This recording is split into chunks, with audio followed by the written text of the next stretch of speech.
Good morning students. History का chapter number 8 women caste and reform, उसी में आज आगे हम पढ़ेंगे गर्ल्स बिगेन टू स्कूल, लड़कियां स्कूल जाने लगी। Many of the reformer felt that education of for girls were necessary in order to improve the condition of women. कई समाज सुधारक ये महसूस करने लगे कि लड़कियों के लिए शिक्षा कितनी आवश्यक है, क्योंकि शिक्षा के द्वारा ही महिलाओं की स्थिति सुधर सकती है। Vidyasagar in Calcutta and many other reformer in Bombay set up school for girls. Vidyasagar ने कलकत्ता में और दूसरे समाज सुधारकों ने बॉम्बे में लड़कियों के लिए स्कूल स्थापित किए। When the first school were opened in the mid 19th century, many people were afraid of them. जब पहली बार मिड 19th सेंचुरी में बॉम्बे में एक स्कूल पहली बार स्कूल खोला गया लड़कियों के लिए, तो लोग डरने लगे। They fear that school would take girls away from home, prevent them from doing the domestic duties. तो ये लोग डरने लगे कि जो स्कूल खोले गए हैं वहाँ पर लड़कियों को ले जाया जाएगा और लड़कियों को घर के काम से दूर रखा जाएगा। और moreover girls to travel through public place in order to reach school, और कई लड़कियों को इन स्कूल तक जाने के लिए पब्लिक प्लेसेस के बीच में से गुजरना पड़ेगा। Many people felt that this would have a corrupting influence them. तो कई लोगों को लगता था कि इस कारण लड़कियां करप्टेड हो जाएंगी। वे felt that girls would stay away from public spaces, therefore उनको ये लगता था कि अगर लड़कियां मतलब इन पब्लिक स्पेसेस से गुजरेंगी करेंगी तो उनका जो करप्टेड हो जाएंगी करेक्टर सही नहीं रहेगा। Therefore, throughout the 19th century, most educated women were taught at home by liberal fathers and husbands. 19th century में ही कुछ पढ़े लिखे लोगों जैसे कई महिलाओं के पति और फादर जो लिबरल थे उनको घर पर ही एजुकेशन दिलवाते थे। समटाइम्स वुमेन थॉट देमसेल्फ, और कुछ महिलाएं खुद ही पढ़ाई करती थी। Do you remember what you read about Raj Sundari dobby in your book social and political life last year? हमने राज सुंदरी देवी के बारे में पढ़ा था लास्ट ईयर की जो बुक्स थी उसमें।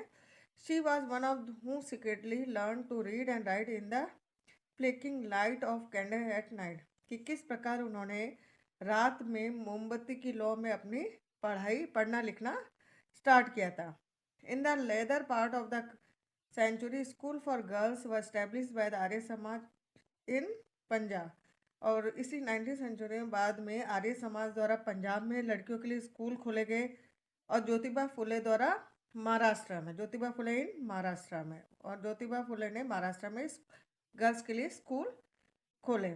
इन aristocratic Muslim household in North India women learn to read the Quran in public, और कुछ एरिस्टोक्रेट्स मुस्लिम फैमिली में नॉर्थ इंडिया में महिलाओं को कुरान अरेबिक लैंग्वेज में पढ़ाया जाने लगा। They were taught by women who come home to teach, और उनको पढ़ाने के लिए घर पर ही टीचर आता था। Some reformers such as Mumtaz Ali reinterpreted verses from the Quran to argue for women education. एक मुस्लिम सामाजिक सुधारक था मुमताज अली, जिसने कुरान के द्वारा ये बताया गया कि कैसे वुमेन एजुकेशन पर बल दिया जाना चाहिए। मतलब उसमें जो लिखा हुआ है उसका आर्ग्यू करके बताया लोगों को कि कुरान में भी लिखा गया है कि महिलाओं को एजुकेशन प्राप्ति का पूरा अधिकार होना चाहिए।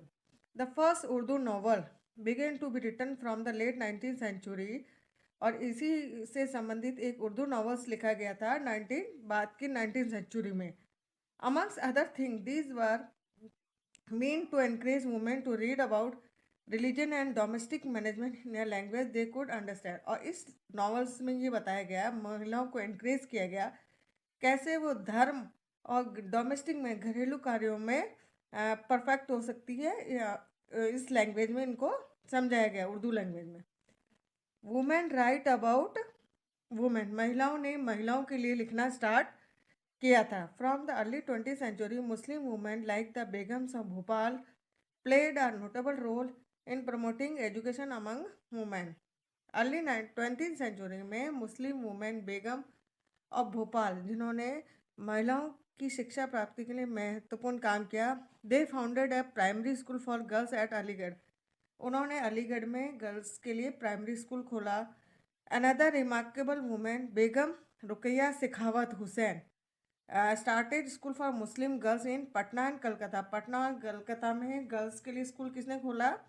बेगम रुकैया सिखावत हुसैन ने। She was fearless critic of conservative ideas. वो जो कंजर्वेटिव जो रूढ़िवादी लोगों के आइडियाज़ के खिलाफ थी। arguing the religious leaders of every faith according and inferior place of to women, जिसमें हर धर्म के रूढ़िवादी विचारों के खिलाफ थी, जिसमें महिलाओं को शिक्षा प्राप्ति का अधिकार नहीं दिया जाता था। By the 1880s Indian women began to enter university. 1880 में कई भारतीय महिलाएं यूनिवर्सिटी में जाने लगी। Some of them train to be doctor, कुछ डॉक्टर बनने लगी, कुछ टीचर्स के रूप में ट्रेनिंग लेने लगी। Many women began to write and publish their critical view on the place of women in society। और कई महिलाएं अपने महिलाओं के लिए, जैसे पुरुष और महिला के बीच में क्या कंपैरिजन होता है, उसके क्रिटिकल व्यू के बारे में लिखने लगी। Tarabai Shinde, a women educated at home at Poona, publish a book Stri Purush Tulana, comparison between women and man. मतलब ताराबाई शिंदे ने वुमेन एजुकेशन मतलब एजुकेटेड, जिन्होंने शिक्षा प्राप्त करी थी घर पे ही पूना में, उन्होंने एक बुक लिखी थी स्त्री पुरुष तुलना, जिसमें पुरुष और महिला के बीच में क्या क्रिटिसाइज आलोचनात्मक तुलनात्मक अध्ययन किया गया है। The social differences between man and women. Pandit Ramabai, a great scholar of Sanskrit, जो संस्कृत की ज्ञाता थी Pandit Ramabai, felt that Hinduism was oppressive towards women, कि हिंदू धर्म में महिलाओं का दमन किया गया है। And wrote a book in miserable lives of upper caste Hindu women. उन्होंने उच्च जाति की जो महिलाएं हैं उनकी दयनीय स्थिति के बारे में लिखा। She founded a widow home at Poona to provide shelter to widow who had been treated badly by their husband relative. उन्होंने एक विधवा गृह की स्थापना करी पूना में, जिसमें विधवाओं को पनाह दी जाती थी, जिनके हस्बैंड मरने के बाद उनके संबंधियों द्वारा बुरा व्यवहार किया जाता था। Here women were train to so that they could support themself economic. इसके अलावा महिलाओं को आर्थिक रूप से भी सक्षम बनाया जाता था। नीडलेस टू से all this more than alarm the Orthodox. For instance many Hindu nationalist felt that Hindu women were adopting western ways and that this would corrupted Hindu culture and erode family values. Orthodox Muslims were also worried about the impact of these challenges। इसके मतलब इन सभी चीज़ों से जो रूढ़िवादी लोग थे, हिंदू और मुस्लिम दोनों रूढ़िवादी लोगों को ये लगने लगा कि जो महिलाएं वेस्टर्न वेज को अडॉप्ट कर रही है, उसके कारण हिंदू कल्चर्स और फैमिली वैल्यूज़ को नुकसान पहुंचेगा। As you can see, by the end of the 19th century, women themselves were actively working for reform। 19th century उन्होंने देखा कि कैसे महिलाएं अपने सुधारों के लिए आंदोलन कर रही थी। They wrote books, edit magazine, founded school and training centre. वो बुक्स लिखने लगी, मैगजीन्स लिखने लगी, स्कूल्स ट्रेनिंग सेंटर्स खोलने लगी and set up women association, और कई महिला संगठन भी बने। From the early 20th century they form political pressure group. इसके अलावा 20th सेंचुरी की स्टार्टिंग में कुछ पॉलिटिकल प्रेशर ग्रुप बनने लगे to push through the law for female suffrage. उस पॉलिटिकल प्रेशर ग्रुप के द्वारा ये दबाव दिया जाने लगा कि महिलाओं के अधिकारों के लिए, जैसे राइट टू वोट के लिए लड़ने लगे। And better health care and education for women. Health care के लिए, एजुकेशन के लिए, महिलाओं की हेल्थ केयर और एजुकेशन के लिए वो प्रेशर करने लगे गवर्नमेंट पर। Some of them joined various kind of nationalist and socialist movement from the 1920। और कई राष्ट्रवादी और समाजवादी मूवमेंट भी महिलाओं के लिए वर्क करने लगे 19th सेंचुरी के आसपास। In the 20th century leaders such as Jawaharlal Nehru and Subhash Chandra Bose lent their support to demand for greater equality and freedom for women। 20th century के जो मुख्य लीडर्स थे जवाहरलाल नेहरू और सुभाष चंद्र बोस ने भी महिलाओं की इक्वलिटी और फ्रीडम के लिए डिमांड रखी, उनका सपोर्ट किया। Nationalist leader promise that there would be full suffrage for all man and women after independence. उन्होंने ये वादा किया कि स्वतंत्रता प्राप्ति के बाद मैन और वुमेन को दोनों को ही मताधिकार का अधिकार दिया जाएगा। However till then they asked women to concentrate on the anti British struggle. उससे पहले उन्होंने ये डिमांड करी कि महिलाएं भी ब्रिटिश विरोधी संघर्ष में अपना योगदान दें।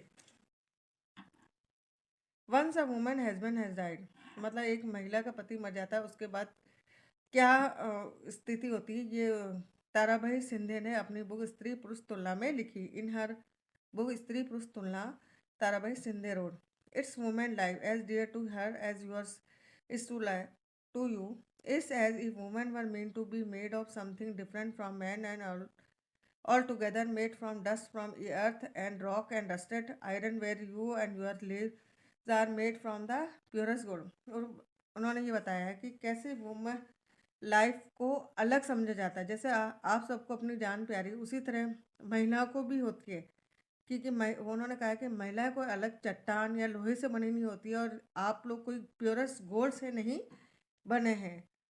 You are asking me what I mean, तो कह रही कि मेरा कहने का मतलब है, I means once a woman husband died, कि जिस महिला का पति मर गया है, what's in store for her, उसके साथ कैसा व्यवहार किया जाता है। The barber comes to shave all the curls, और जो बार्बर आता है उसके बाल काट देता है, मतलब उनको गंजा कर दिया जाता है। Hair of her head just to cool your eyes, जिससे कि उन रूढ़िवादी लोगों की आंखों को ठंडक पहुंचे।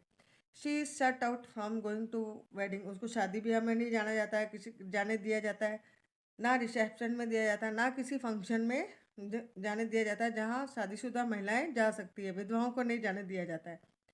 And other auspicious occasion that married women go to, and why all these restriction, कि उस पर इतने रेस्ट्रिकेशंस क्यों लगाए जाते हैं।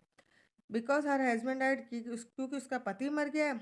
सी इज़ अनलक्की, अब वो अनलक्की है। Ill fate is written on her forehead, कि दुर्भाग्य उसके माथे पे लिखा है। Her face is not to be seen, उसका चेहरा भी नहीं देखा जाता, और अगर उसको देखते हैं तो उसको बुरा समझा जाता है। माने उन्होंने स्त्री पुरुष के लिए जो भेदभाव चला था उसका इस सोर्स के माध्यम से अपनी बुक में बताया है। लॉ अगेंस्ट चाइल्ड मैरिज के खिलाफ कानून बने। With the growth of movement organisation writing on these issues, the momentum for reform gain strength, people challenge another establish custom, मतलब वुमेन्स ऑर्गेनाइजेशंस के ऊपर जो लिखे गए, कुछ इस पर बहस की गई, उसके बाद एक इशू सामने आया, चाइल्ड मैरिज, उसका भी विरोध किया गया। There were a number of Indian legislator in the central legislative assembly में ये डिमांड की गई कि मतलब एक कानून बनाया जाए, who fought make a law preventing child marriage, बाल विवाह निरोधक कानून।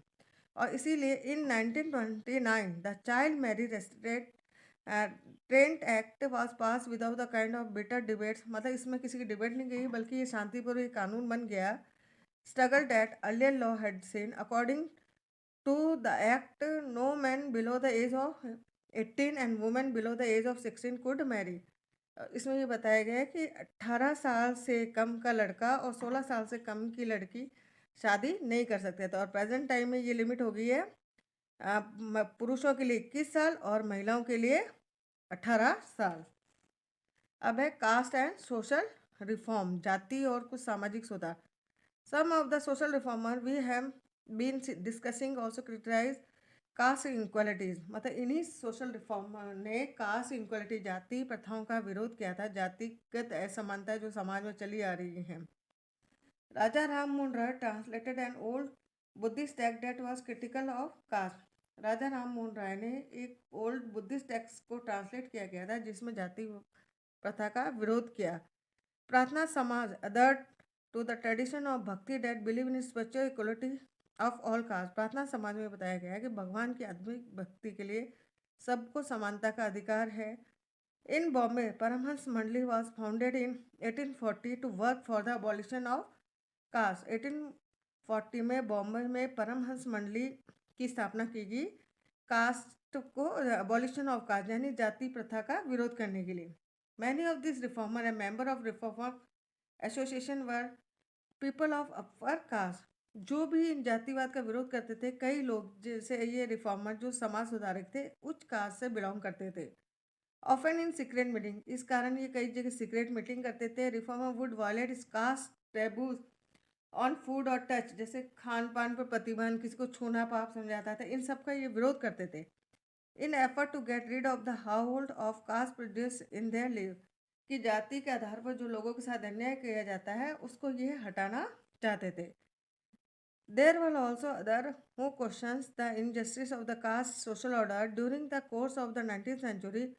इसके अलावा जो इन सोशल रिफॉर्मर्स के अलावा क्रिश्चियन मिशनरीज के द्वारा भी being setting up school, tribals group के लिए स्कूल खोले गए, लोअर कास्ट के बच्चों को पढ़ाने के लिए भी स्कूल खोले गए, lower caste children.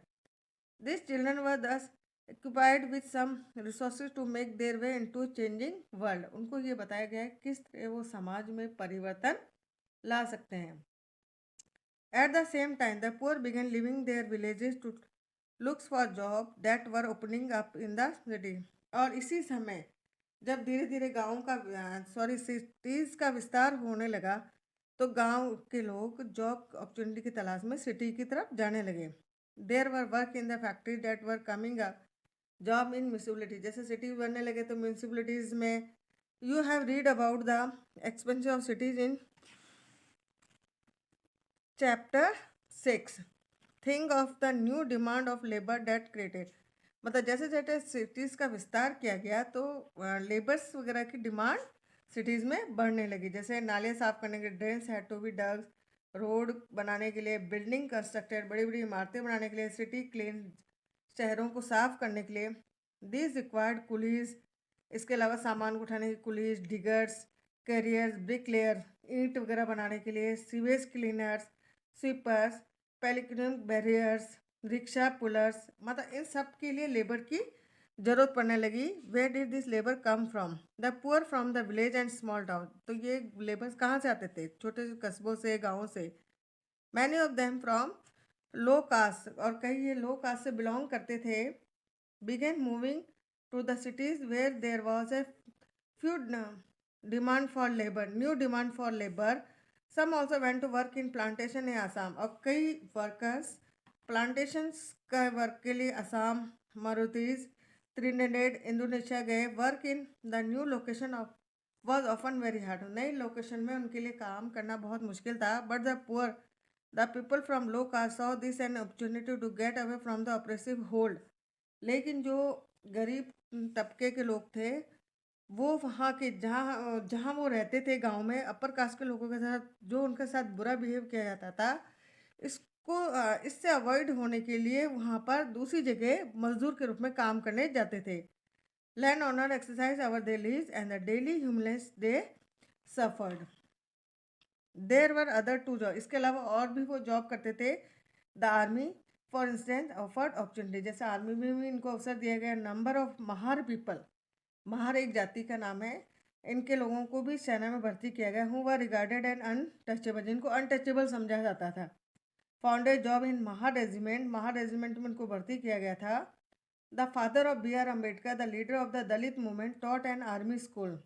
B R Ambedkar के जो फादर थे, जिन्होंने बी आर अम्बेडकर जिन्होंने दलित मूवमेंट का नेतृत्व किया था, उनके फादर एक आर्मी स्कूल में टीचर थे। हु कुड प्रोड्यूस शू, कि शूज़ को कौन बनाता है। Leather work have been traditionally held in contempt since they work with dead animals which were seen as dirty and polluting। Leather work जो चमड़े का कार्य करता है, वो कैसे जानवरों को मरने के बाद उनकी खाल से चमार जाति के लोग जूते बनाते हैं। During the first world war के समय how there was huge demand for shoes for the army. तो बहुत सारे जूतों की डिमांड की गई थी जब फर्स्ट वर्ल्ड चल रहा था, तो आर्मीज़ के लोगों के लिए शूज़ की डिमांड की गई थी।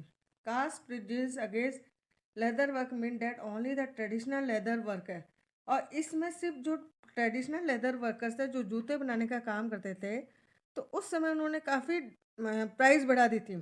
And shoe maker were ready to supply army shoe, जो आर्मी के लिए शू सप्लाई करते थे, उन्होंने काफ़ी हाई प्राइस पर इन शूज़ को इनको बेचा था।